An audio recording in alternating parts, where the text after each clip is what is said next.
Bonjour Edwige Chevrillon. Bonjour Apolline. Bonjour Marion Maréchal Le Pen. Beaucoup de questions effectivement sur le programme économique. Vous avez dit François Fillon nous pose un problème stratégique. On va essayer de voir comment vous vous positionnez ou pas. On m'a fait dire ça. Mais... Alors en tous les cas, c'est une déclaration que vous auriez dit en tous les cas le 23 novembre devant l'Association des journalistes parlementaires. Je voudrais revenir, Apolline l'a mentionné tout à l'heure, sur le référendum italien. Effectivement, pendant que nous parlons, les Italiens votent avec ce référendum sur la réforme constitutionnelle, avec notamment des mesures qui ont été prises. C'est vrai que c'est un peu flou, la question est un peu compliquée. Enfin, les questions sont un peu compliquées. Matteo Renzi, en tous les cas, a essayé de renouveler la classe politique italienne et de barrer la route un peu au Sénat qui immobilisait l'Italie. Vous avez été souvent, Apolline le mentionnait, en Italie.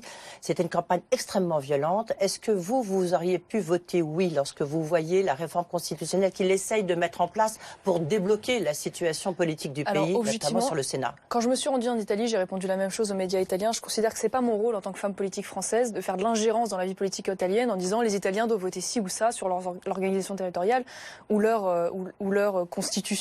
Pour la simple et bonne raison qu'en plus, il n'y a pas du tout de parallélisme possible avec la Constitution française, qu'eux, ils ont un bicamérisme parfait, vous connaissez ça.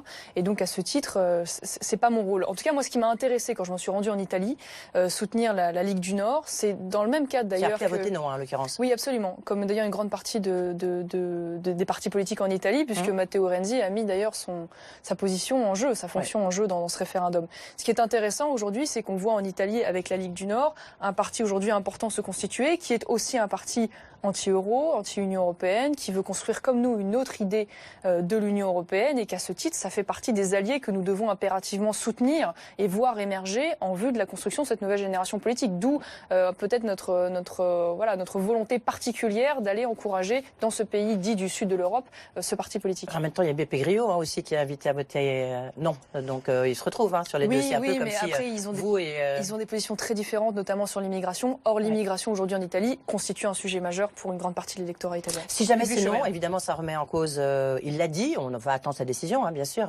ce que la position du président du Conseil de Matteo Renzi. En même temps, on voit que pour l'Europe, ça peut être inquiétant. Du reste, il y a la Banque Centrale Européenne qui a dit qu'elle était prête à intervenir si jamais il y avait un effondrement des marchés financiers, de l'euro, des banques italiennes qui sont très exposées. Est-ce que quelque part, vous dites, heureusement, il y en a un qui tient la boutique, c'est la Banque Centrale Européenne? Oui, parce qu'il est très amusant, c'est que c'est toujours en politique maintenant, la première chose à laquelle on pense, c'est pas à l'économie réelle, mais c'est aux banques et aux marchés financiers. Oui, mais c'est assez lié, parce que s'il y a un crack, ensuite sur l'économie réelle, c'est un impact. C'est quand même très amusant de constater que c'est toujours la première inquiétude, et on se rend compte d'ailleurs qu'elle est toujours à relativiser, puisque même pour le Brexit, souvenez-vous, on annonçait un cataclysme, un effondrement. Les marchés financiers se portent très bien, d'ailleurs comme l'économie du Royaume-Uni aujourd'hui, elle se portera probablement d'ailleurs encore mieux avec les réformes de Theresa May à la sortie du Brexit, mais on en reparlera in situ le moment venu.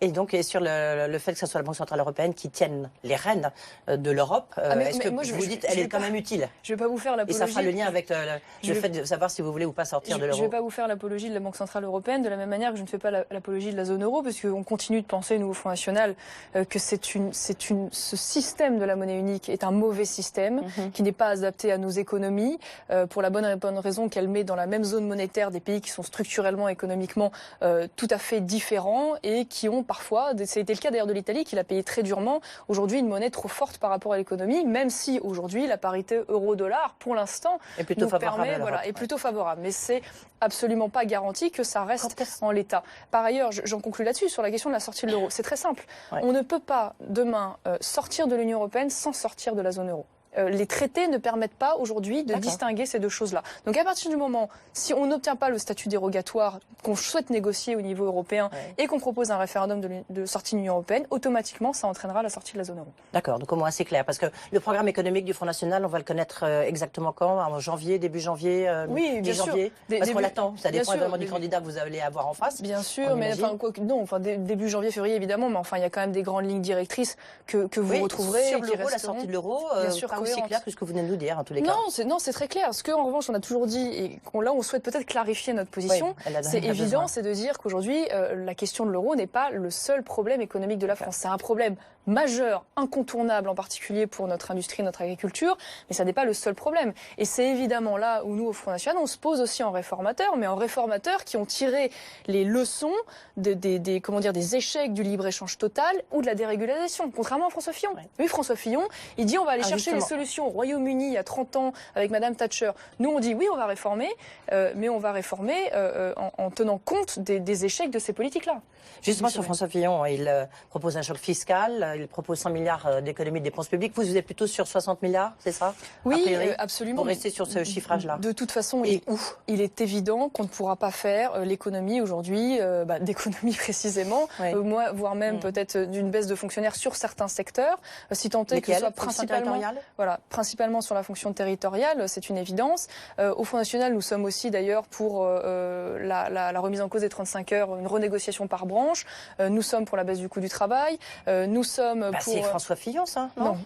C'est le programme économique de François Fillon. Non, pas du tout. Avec il y a des échelles un peu différentes, mais pas du tout, parce sur que les principes, ça reste les mêmes. Lui, dans le privé, il est carrément pour mettre fin à une durée légale du travail, ce qui quand même va beaucoup plus loin. Et dans la fonction publique... Non, il y a forcément une durée légale, en l'occurrence, c'est au niveau européen. Donc il y a des accords d'entreprise. Oui, bien sûr, mais enfin, qui est quand même beaucoup plus large que la nôtre, et ce qui fera sauter d'ailleurs automatiquement toutes les heures supplémentaires. Et dans la fonction privée, il est pour passer aux 39 heures, payer 35. Juste une question, j'ai une dernière question, pardon, Marion Maréchal Le Pen, sur le taux d'absentéisme dans les collectivités territoriales locales. Vous avez vu ça exploser 26%. Est-ce que vous dites qu'effectivement, il faut quand même faire quelque chose sur la fonction territoriale, changer, passer peut-être aux 39 heures, faire quelque chose, quoi? Il est évident il était évident qu'il faudra en tout cas, à minima, aligner aujourd'hui le nombre de jours de carence sur le privé, de la même manière qu'il faudra harmoniser le calcul des pensions de retraite entre le public et le privé, de la même manière qu'il faudra vraisemblablement supprimer un certain nombre de régimes spéciaux, ça paraît une évidence, qui aujourd'hui ne sont plus tenables, de la même manière qu'il faudra baisser aussi des fonctionnaires, mais néanmoins, l'esprit n'est pas non plus de briser la fonction publique. Voilà, il faut la garder, il faut garder le service public, mais il faut le garder évidemment avec cette responsabilité budgétaire, et c'est ce qu'on fait d'ailleurs dans nos mairies. Enfin, dans nos mairies, regardez, de façon très importante, contrairement à nos prédécesseurs de la droite et de la gauche, on a baissé la dette, baissé les impôts dès que ça a été possible. Et pour vous, c'est une sorte de laboratoire, quoi. Mais en faisant des économies de façon juste, et pas toujours sur les familles et les classes moyennes, sur la question de l'Union européenne, sur la question de l'immigration, entre autres choses, sur tous les comités théodules qui existent et qui ne servent strictement à rien. On aura l'occasion d'en reparler, j'imagine. Il y a beaucoup de choses, oui, je sais. En janvier ou en février. Merci beaucoup, Edwige Chevrillon. Vous le savez, sur RMC, il y a à la fois les auditeurs, grande force d'RMC, et puis désormais, cette chronique tous les matins, compte de campagne parce que les hommes politiques doivent rendre des comptes, et c'est donc Stéphanie Collier qui nous rejoint.